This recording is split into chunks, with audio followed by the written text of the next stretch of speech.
Hey guys, welcome back to my channel. If you guys are new here, my name is Nkenna.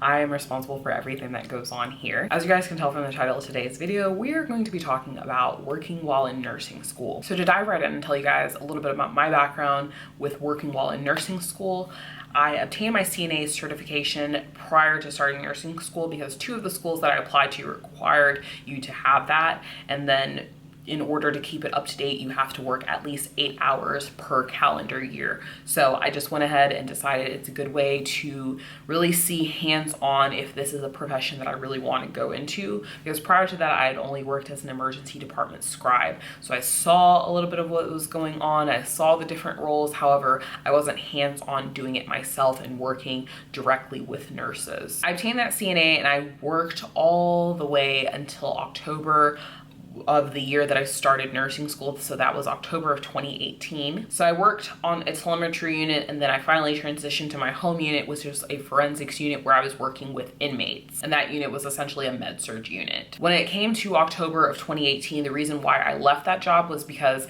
it was my first semester of nursing school. I didn't really know how to navigate balancing school and work. And the job that I had as a patient care technician, it was a part-time job. And my manager wasn't really understanding of, hey, I'm in nursing school, I'm trying to graduate, I just started this program, really don't know. My school also doesn't let us work over 24 hours. It's really, they don't let you work over 20 hours per week, but you know, with nursing or any kind of healthcare related job, then shifts are divided into 12 hours. So it's really more feasible to say 24 hours than 20 hours. But just to be on the safe side, I only wanted to limit it to working at least one shift per week. But because nursing school was so new to me, I didn't even want to work once a week. I wanted to work once every 2 weeks, if that. And that first semester of nursing school, I was having tests every single week. So as soon as I would finish one test, it's time to start studying for the next test. So just to highlight that first block, I started nursing school in August 2018. I was working on a forensics unit as a patient care technician with my CNA certification. I was making $9.50 an hour. I left that job in October 2018, didn't work until December of 2018, and I applied for a nurse externship in November of 2018. So I had a little bit of a break, but I started working as a nurse extern right before Christmas break. So we'll just call it like a month and a half break. But I had successfully completed that first semester of nursing school, and I thought, okay, I'm gonna have a little bit more free time, kind of gotten the ropes. I know I've done one semester in nursing school. I feel more comfortable doing this. So that first semester was really a trial period. I saw that I could do it, but I didn't want my grades to slip and then subsequently fail out of nursing school. So I wanted to make sure that I could do it and then add things back in as I went along. From December 2018 to December 2019, I worked as a nurse extern. And my nurse externship was unlike others. Others, they're set for, it's just a summer nurse externship. Some are just for a semester, whatever it might be. Mine is one of those that you go into it, you work it until you graduate. And then the goal and the idea is that you worked here, you're going to interview as an internal applicant, and then you're going to take a job with this hospital. So it ends once you graduate. However, once we got to December of 2019, I knew that I was about to enter my spring semester. So this most recent semester, January 2020 to May 2020, I knew that I was entering a pretty difficult semester. I was going to have practicum, and it was just going to be hard to juggle the different leadership positions that I was in, as well as working another patient care technician job at a different hospital, at a pediatric hospital. So in May of 2019, I added on that patient care technician job. Both of these jobs, the nurse externship and the patient care technician jobs, were both PRN jobs, so as needed. And my only requirement was to work once every 2 weeks. However, I will say that while working as a nurse extern, whenever I could, I would pick up more than 1 day a week. Even that second semester, I would work 2 days a week most times. It was very rare that I only worked once a week, and I tried to work every single week instead of just working once every other week. So when I really did go down to my PRN requirement and the unit was short staffed, then that extra pressure was applied to me to, hey, when can you come and work? We haven't seen you in a little while, when really I'm fulfilling my obligation as a PRN nurse extern. And while I was working as a nurse extern, it was on a cardiovascular intermediate care unit. So it was essentially an open heart surgery and thoracic surgery step down unit. So on this unit, we got a lot of walkie-talkies, patients that could do self-care for themselves, very high turnover rate. Patients weren't really there more than 3 days. It was very rare that people were there longer than that. So it was a pretty chill job. I was able to sometimes bring PowerPoints, sometimes read. As long as I did everything that I needed to do, I was able to study a little bit. So it did help out with school, and also in these different roles, working as a CNA and working as a nurse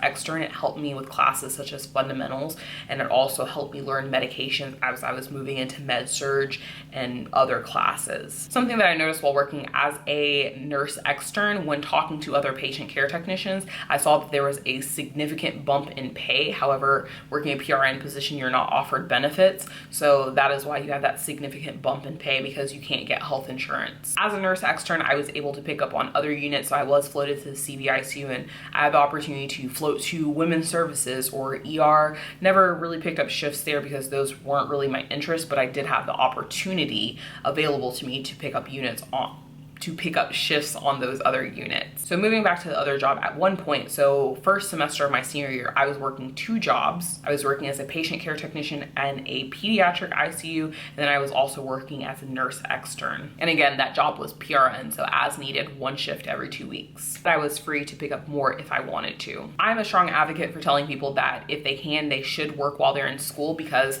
again, it helps you with other classes, and sometimes there's a struggle between separating textbook from actual practice, because there are different ways that the textbook will tell you to do it than you actually do it in real practice. So overall, I'm of the belief that people should try to work while they're in nursing school at some point. There are a lot of people who come into the profession and they don't find out until they get to clinical, oh, this is what it's like to be a nurse, and then it scares them away from the profession. So I think that if you can, if it's the summer before or whatever it is, if you have some time period before, yes, definitely go out and get your CNA license. However, a lot of these hospitals, after your first semester of nursing school, you don't have to get a CNA license. They will just hire on nursing students with only 1 semester of clinical experience. But again, it poses the concern that, you know, you might get to this first semester, do clinicals, and you're like, I don't know if I really like it. Or maybe you're like me. I came in thinking that I wanted to do women's services or peds, and those aren't until the 3rd semester of nursing school. So I got a job in a pediatric hospital